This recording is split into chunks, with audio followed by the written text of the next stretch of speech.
Bien, pues voy a presentar aquí el vídeo filosófico que tiene por título Poder y mito para la Olimpiada de Filosofía del año 2019-2020. En primer lugar, agradecer a todos los que han formado parte de este proyecto, quiero decir con estos actores, la carga de montaje, fotografía y sonido, y sobre todo también a los extras, porque bueno, sin ellos esto no hubiese sido posible. Ahora ya entramos en el tema, quiero estructurar esta presentación en dos partes para llevar un hilo conductor y así facilitar el entendimiento de esto. En primer lugar, hablar del cortometraje, en tanto cortometraje, quiero decir, refiriéndonos únicamente a él y a su estructura. Y luego el mapamundi filosófico, digamos, la disertación propia que he hecho para poder narrar desde algún sitio. ¿Qué quiero decir con esto? Pues tratar la idea de poder y la idea de mito no desde la nada, digámoslo así. Bien, ahora, entrándonos ya en el corto, lo primero que quiero decir es qué es y qué no es. Esto no es una sucesión de imágenes con una voz en off por detrás que pretende hacer filosofía cuando realmente están haciendo literatura. ¿Y por qué? Pues porque este no es el formato para llevar a cabo una disertación.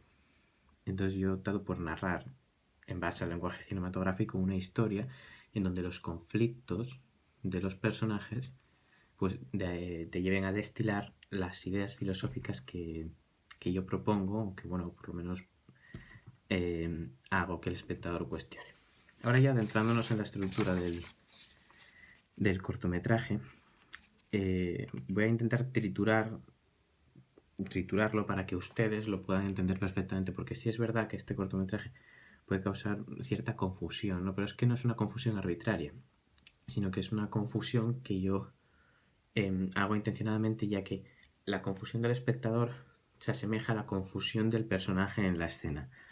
Por lo tanto, bueno, como esto es una cuestión académica, quiero especificar bien qué sucede en el cortometraje. Aquí se dan dos líneas temporales con tres tipos de escenas distintos. Escenas verídicas en el presente, escenas verídicas en el pasado y escenas no verídicas en el pasado. Quiero decir con estos recuerdos, pero estos recuerdos son particulares, o sea, pertenecen a cada uno de los personajes. De ahí que cada uno reconstruya la realidad o distintos sucesos pues como le venga en gana. Dicho esto, ahora quiero exponer a los dos protagonistas, a Arthur y Vlad. Aquí no hay una relación entre protagonista y antagonista, entre bueno y malo, sino que los dos, digamos que son personajes claros, oscuros, que tienen sus partes buenas y sus partes malas en tanto lo que ellos dan. ¿Qué quiero decir con esto? Para hacer un símil, que ellos son tanto mito oscurantista como mito luminoso, o dan a entender mitos luminosos y mitos oscurantistas. Por ejemplo, Arthur es extremadamente es un academicista. Está cerrado en la academia y no baja a la caverna. Es más, no es que no baje, es que no sabe bajar. Tiene un problema de relación enorme y además se cree superior por ello. Luego, sin embargo, Vlad muchas veces olvida la academia por el hecho de convencer a las masas. Pero es que las masas ya no son un medio para luego un fin mayor, que es mejorar la sociedad, sino que las masas, convencerlas, pasa a ser el propio fin. Por el hecho de, pues, la diversión que le produce convencer a las masas, o el poder, o el reconocimiento, o lo que sea. Y de ahí es donde se van dando estas relaciones, estas disputas entre los dos, que bueno, que pretenden de ahí destilar lo que yo propongo. Y ahora es a lo que vamos a lo que yo he pensado en base a una bibliografía sobre esta cuestión. La tesis fundamental es ir contra el título que viene dado desde la Olimpiada Nacional y que luego la Olimpiada Autonómica adopta. Título de El poder del mito, frente a poder y mito. Esta división tiene tiene todo el sentido en base a lo que voy a decir ahora. El poder del mito presupone que el mito ya debe tener algún poder. Entonces, claro, esto es una suposición como mínimo pues arbitraria o incluso imbécil. Quiero decir con esto, en su sentido etimológico.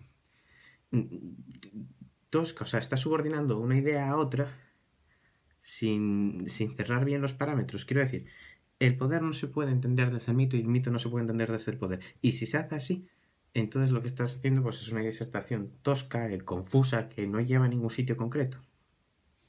Entonces yo propongo poder y mito porque lo que hace es que reparte el peso de la cuestión. Son dos elementos equifuncionales que se tratan de forma individual, o sea, tienen su propia clasificación y luego se pueden relacionar entre ellos. El mito pues se clasificará pues, como oscurantista luminoso y el poder pues como sea. ¿Pero por qué es esto? Porque el poder del mito se entiende que lo que hay que destilar es que Aquí hay que hablar de mito y de poder, porque no es lo mismo hablar de el poder del mito de algo, que entonces sí tendría sentido el título, porque ya estaríamos hablando de un mito en particular y del poder particular que se da a ese mito. Sin embargo, si decimos el poder del mito, estamos hablando del mito en general y del poder en particular. Pero claro, este poder en particular no se atribuye, no puede atribuirse a todos los poderes a todos los mitos en general. Por tanto, por esto yo propongo este título frente a otros. Y bueno, ya por recapitular, he hablado de la estructura de qué es y qué no es el cortometraje, expongo el mapa mundi de términos y del mapa mundi filosófico que yo ofrezco frente al título, y ya por acabar ahora sí, agradecer de nuevo a todos los que han formado parte de este proyecto. Muchas gracias.